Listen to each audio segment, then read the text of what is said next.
Hi guys, Claudia Boleyn here. Today's video is about being a bi-spy, not just in the bisexual sense, as I will explain. It's a video I've wanted to make for a little while, and it's an experience I feel like some of us can share. If you're watching this and you are a biracial person who can pass for white, or if you are a bisexual person, or just an LGBT person who doesn't look like the stereotypical idea of what straight people think LGBT people should look like, then this video is for you, my friends. You'll get this. Now, I was thinking about this the other day because I was talking to somebody who I will not name, who did not know me very well, who was a stranger to me.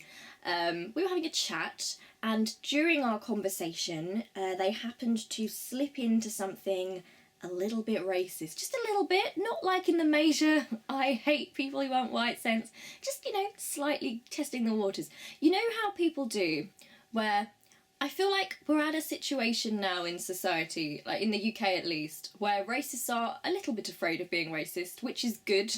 I'm all for racists being afraid of being racist. But they still want to do it. So what they do is they kind of test it a little bit. So if they meet a new person, they'll throw some phrases in, they'll see how you feel. Usually if they start with, I'm not a racist, but that's when you kind of think, well, I don't know, because if you know, it seems like you put a lot of thought into this and you feel like I'm going to perceive what you next say as being racist. You obviously realise that's going to come across quite badly. Sometimes that phrase can be used innocently, by the way. Sometimes it's just like, it's nothing racist and they do say that. But a lot of the time that's the warning sign and you think, oh, not racist, okay, what's about to come out of your mouth, mate? But I do find I'm in a very interesting position. Quite a unique position. There are other people like me out there, of course, but it's something that gives me this unique experience of kind of really understanding the homophobia and racism that's around at the moment.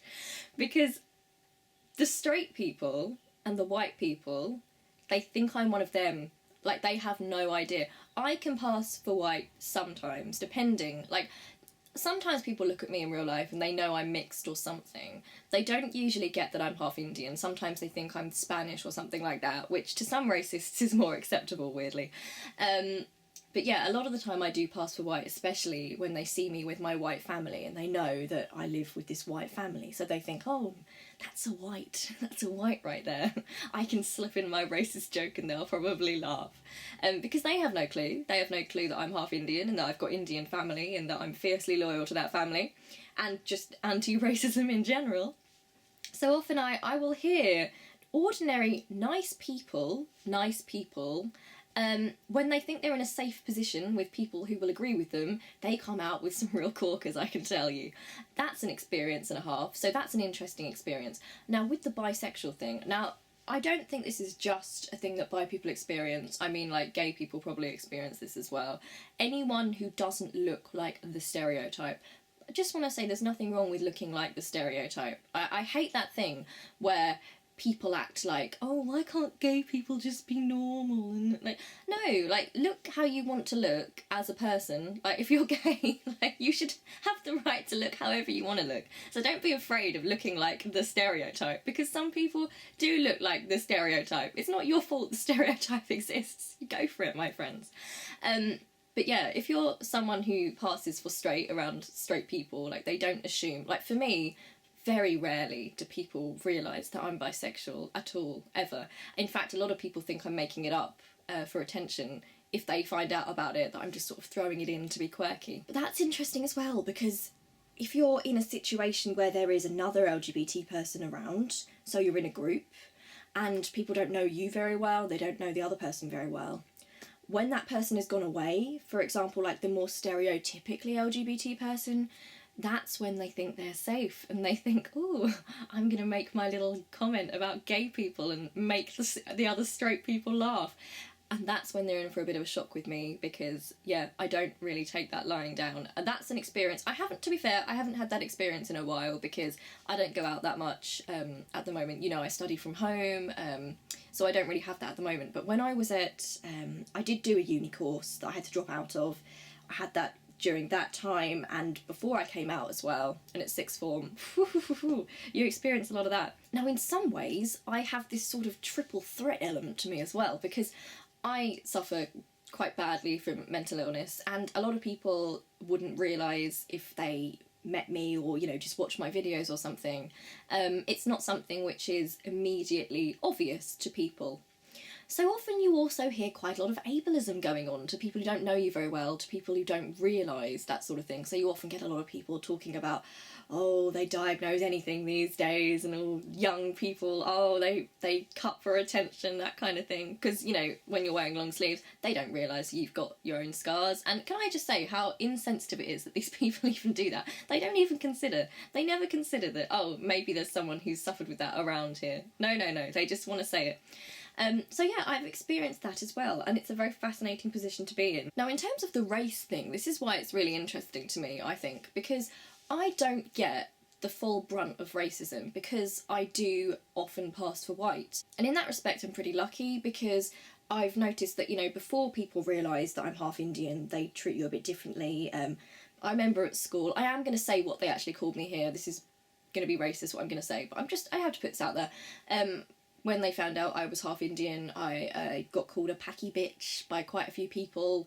It wasn't very nice at all. There were the comments about curry, that kind of thing, which is ridiculous because I didn't even eat curry, didn't live in a house which made curry or anything like that. But, you know, the usual racist rubbish that comes out of people's mouths. But before that, before they realised that I was half Indian, they treated me differently. So there is a difference. You do notice that difference. Being someone who passes for white means that you get that insight because you get to see how the racists act when they think that they're with other racists or they think they're with other white people who are going to let them get away with it. It's fascinating and it makes me really angry, but it is a strange, unique position, which, I say unique, you probably relate to it as well. But if you're someone who is like mixed and white passing, or someone who is LGBT, but people don't realise that, I mean, you must have been in that position yourself. Isn't it a strange one? Isn't it weird? One of my favourite things to do, actually, is to just let them talk. So you let the racists keep going on, you let the homophobe keep going on, and you don't say anything, you know, and they take that as assent. They think that, oh, they agree with me, I'm going to keep going on. And you wait till they've said it. You wait till they've got it all out of their system, and then you announce, then you say, well, actually, I'm half Indian, or actually, I'm bisexual, and that's disgusting.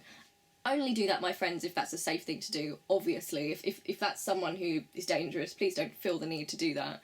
But a lot of the time, the look on their face, it is priceless, because they realise that this nice person, they think they're a nice person because they're not really racist, because they do it in private with other white people. They think they're nice, suddenly they've been rumbled, they know they've been rumbled, and their face, oh, it is priceless, my friends. I think something else in terms of being biracial but white passing, which is interesting, is, I mean, obviously you don't, I've said this before, you don't get that sort of same level of racism that somebody else might, you know, if they're more noticeably not a white person. But you do get that sort of, it makes you very angry on the inside, actually, because you really do get to see what people who are racist are like when they think they can get away with it. And it's made me, as a person, become the sort of person that cannot stand to be silent when someone says something that is racist or homophobic or awful. And I think part of that reason is that I have witnessed, and I know from watching, that these people get their power and their strength when people let them get away with it, because they think that's what everyone else believes. Even if everyone around them is thinking, oh, what a racist fool, oh, aren't they making a fool of themselves? If people don't say that, this person thinks that that's okay and that everyone agrees with them, and they get confident and they just think that they're in the majority and they can get away with it. And it's taught me, like, being a biracial white passing person, it's really made me the sort of person that has to speak out, even if no one else does, because just speaking out, I know it makes a difference, because that person suddenly is forced to challenge themselves and think, oh, maybe everyone here isn't in agreement with me just because they're being quiet. Maybe I'm a racist. You never know, you could change lives, my friends. So yeah, is anyone else out there a spy like me? Are you James Bond? Are you the biracial James Bond? The bisexual James Bond? But I would love to hear your experiences here. I mean, what have you overheard? What have you learned from your position as a spy? It's wonderful. Okay, I'm gonna go now. I love you loads, and I'll see you really soon. Okay, bye!